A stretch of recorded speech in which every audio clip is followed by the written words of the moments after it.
అందరికీ సత్వర న్యాయం అనేది ప్రతి ఒక్కరికి ప్రాథమిక హక్కు. న్యాయం జరగలేదన్న విషయం ప్రతి వ్యక్తిని ఎంతో బాధ పెడతా ఉంది.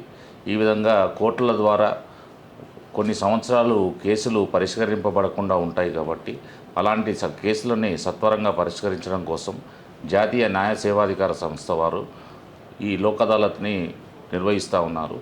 అయితే ఈ నెల మార్చి 8వ తారీఖున మన మేడ్చల్ మల్కాజ్గిరి జిల్లా పరిధిలో అన్ని కోర్ట్సుల్లో మేము జాతీయ లోక్ అదాలత్ని నిర్వహిస్తూ ఉన్నాం. ఈ సందర్భంగా సివిల్ కేసులు, క్రిమినల్ కేసులు, యాక్సిడెంట్ కేసులు, మోటార్ తగాదా కేసులు, లేబర్ సంబంధించినటువంటి కేసులు, కుటుంబ తగాదా కేసులు, రాజీ యోగ్యమైనటువంటి కేసులన్నింటినీ మేము పరిష్కరించడానికి సిద్ధంగా ఉన్నాం. ఈ సదావకాశాన్ని కక్షిదారులు అందరూ వినియోగించుకోవాలని జిల్లా న్యాయ సేవాధికార సంస్థ తరపు నుంచి విజ్ఞప్తి చేస్తాము. ధన్యవాదాలు.